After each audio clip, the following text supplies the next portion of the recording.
मुं नोंनिया आंनि मुङा अर्जुन ब्रह्म आंनि गामिया बागानसालि जितु राजस्थान जयपुर जितु माहारियारि थाखोनि AITF जितु खेला जादों बेवहाय नोंथाङा सनानि मेडेल देरहानानै गोसोआव माबायदि मोनदों? आं आंनि गोसोखौ बिराद मोजां मोनदों। आं दा जयपुर राजस्थाननिफ्राय गल्ड मेडेल लानानै फैदों। आङो बेल्ट रेसलिं इभेन्टआव गेलेनानै गल्ड मेडेल मोनदों। बेनि थाखाय माबायदि एक्सारसाइज खालामदोंमोन सिगाङाव माबायदि साखा-फारा जादोंमोन?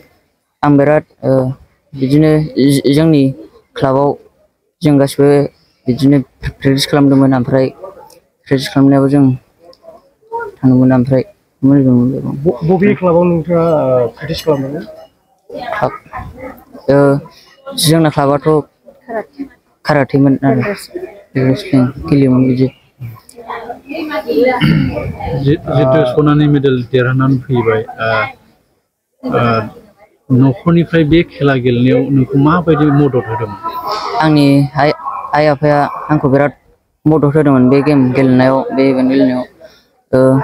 बिदिनो खस्थ' खालामनानै थांदों आरो आंखौ गेलेहोदों। ओमफ्राय आंनि कच मास्टार निर्मल दास सार बे लांदों आरो। सोरखौ साबायखर होगोन दा मेडेल देरहानायाव जितु गल्ड मेडेल देरहाबाय नोङो? आं आंनि आइ आफाखौबो मदद होगोन। ओमफ्राय बिदिनो कच आंनि बर' हारिखौ बर'नि थाखाय आं नाम लागोन बर' हारिनि थाखाय। मा क्लासाव फरायो दा? आं दा क्लास 8आव फरायो। Class 8 Shangrila school. मा गेम गेलेदोंमोन जोङो?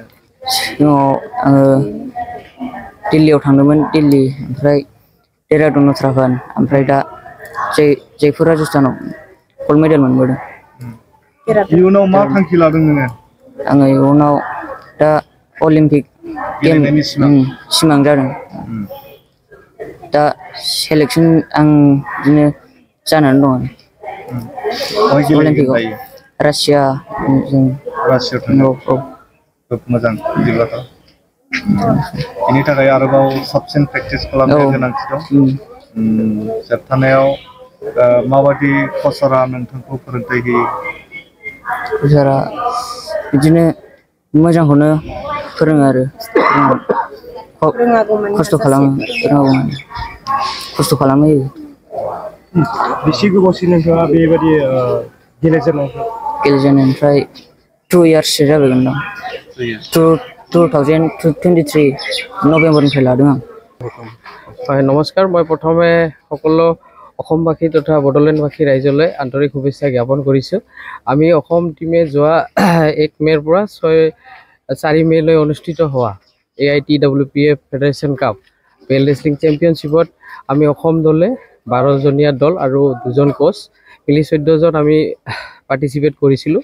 তাৰে ভিতৰত আমি 22টা গ'ল্ড, 2টা ইভেণ্ট আছিলে, তাতে বেল্ট ৰেচলিং আৰু মাছ ৰেচলিং।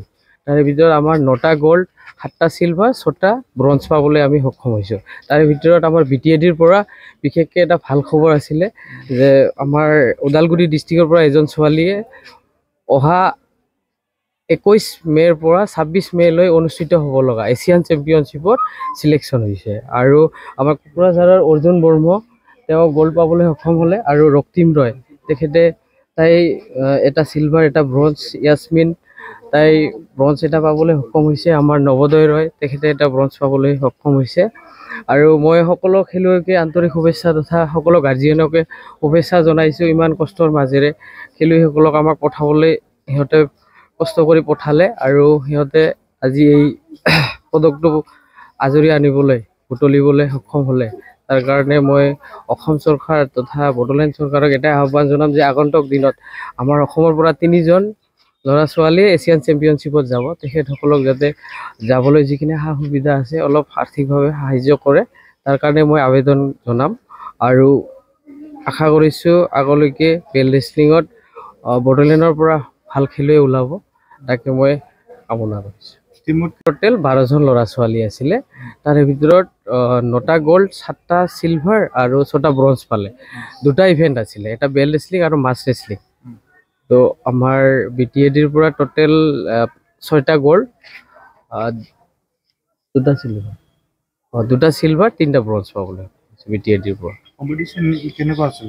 কম্পিটিশ্যনটো অসমৰ ইণ্ডিয়াৰ পৰা বিভিন্ন ৰাজ্যৰ পৰা সকলো ৰাজ্যৰ পৰাই পাৰ্টিচিপেট কৰিছে। বৰ্তমান খালি নৰ্থ ইষ্টৰ পৰা মিজোৰাম আৰু অৰুণাচলটো এইবাৰ যোৱা নাই, আৰু বাকী আমি 5খন ষ্টেটে পাৰ্টিচিপেট কৰিছে নৰ্থ ইষ্টৰ। যোনটো ফাইনেলত আমাৰ অসমৰ লগত হৈছিলে, হয়, ইয়াত কেনেকুৱা হৈছিলে? খুব টাফ কম্পিটিশ্যন আছিলে। বিভিন্ন ৰাজ্যৰ পৰা আহিছিলে। আজি নাগালেণ্ডৰ পৰা এটা ভাল টিম গৈছিলে, মেঘালয়ৰ টিমটোও বহুত ভাল,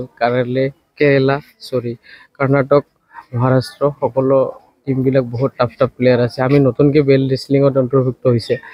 যোৱা 3 বছৰৰ পৰা খেলি আছে ল'ৰা ছোৱালীখিনি, আৰু যোৱা নবেল গেমছতো এটা খুব ভাল ৰিজাল্ট আছিলে। আমাৰ ব্ৰঞ্জ এটা আছিলে যোৱা 2024 যিটো ছেপ্টেম্বৰত নবেল গেমছ হৈছিলে কাজাখাস্তানত, তাৰ পৰা ভাল এটা ফল আমি পাবলৈ সক্ষম হৈছোঁ। হয়, তাৰ আগত যোৱা দেৰাদুন নেশ্যনেল চেম্পিয়নশ্বিপতো আমাৰ অৰ্জুন বৰ্মাৰ গ'ল্ড আছিলে, য়াছমিনৰ এটা গ'ল্ড আছিলে। খুব ভাল ফলাফল, আশা কৰিছোঁ আগন্তুক দিনতো খুব ভাল হ'ব আৰু ৰিজাল্ট। কোনটো চেণ্টাৰৰ পৰা লৈ গৈছে? আমাৰ কোকৰাঝাৰতো বেছিকেলি আমাৰ ইয়াত কম্বেট স্পৰ্টছ একাডেমি আছে, কোকৰাঝাৰ থানাৰ সন্মুখত কোঅপাৰেটিভ ভৱনত। তাতে মই নিজে প্ৰেক্টিছ কৰাওঁ ল'ৰা ছোৱালীখিনি, আৰু বিশেষকৈ ওদালগুৰিত আমাৰ আনন্দ বড়ো বুলি আছে, তেখেতে প্ৰেক্টিছ কৰে, আৰু বিশ্বনাথৰ পৰা আমাৰ এই পিংকু বৰুৱা তেখেতে প্ৰেক্টিছ কৰাই আছে, আৰু গোৱালপাৰাত আধিৰাজ বুলি আছে তেখেতে। কিমান চনৰ পৰা আছে? আমি একচুৱেলি বেল্ট ৰেচলিংটো 2018 পৰাই আছে। আমি নৰ্থ ইষ্ট গেমছত এইবাৰ নৰ্থ ইষ্ট অলিম্পিক কাউন্সিলৰ যিখন নাগালেণ্ডত অনুষ্ঠিত হৈছিল, তাতে নতুনকৈ এইবাৰ অন্তৰ্ভুক্তি হ'ল নৰ্থ ইষ্ট গেমছত। এইবাৰ নেশ্যনেল গেমছৰ কাৰণে অলপ প্ৰিপেৰেশ্যন চলি আছে। আশা কৰিছোঁ যদি চব ঠিকে থাকে নেশ্যনেল গেমছতো আহি যাব, অহা মেঘালয় যিখন আমাৰ নেশ্যনেল গেমছ হ'ব। ঠিক আছে। ভালেই লাগিছে। মই প্ৰথমতে সকলোকে নমস্কাৰ জ্ঞাপন কৰিছোঁ। মই খেলিবলৈ গৈছিলোঁ ৰাজস্থান জয়পুৰত। তাতে মই 2টা গেম খেলিছিলোঁ, এটা আছিল বেল্ট ৰেচলিং আৰু এটা আছিল পেংকাৰিছন। মই 2টাতে ব্ৰঞ্জ পাবলৈ সক্ষম হৈছোঁ। ভালেই লাগিছে, আৰু আপোনালোকক সকলোৱে আমালোকক আহ্বান জ্ঞাপন কৰিলে ভালেই লাগিল। কি বছৰ হ'ল তুমি সেইটো খেলৰ লগত জড়িত? এবছৰ। এই খেল খেলাত তোমাৰ ঘৰৰ পৰা আৰু তোমাৰ টিচাৰৰ পৰা কেনেকৈ তুমি সহযোগ পাইছা?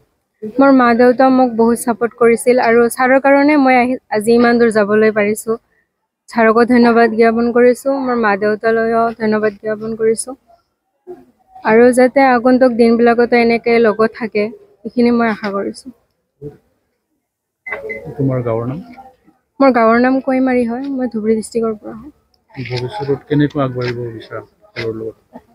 অলিম্পিক যাবলৈ আশা কৰিছোঁ, আৰু যাতে এনেকৈ ভালকৈ যাই থাকে সেইখিনি আশা কৰিছোঁ। তোমাৰ 2টা মেডেল তুমি জিকি আহিছা, কি ক'বা? ভাল লাগিছে।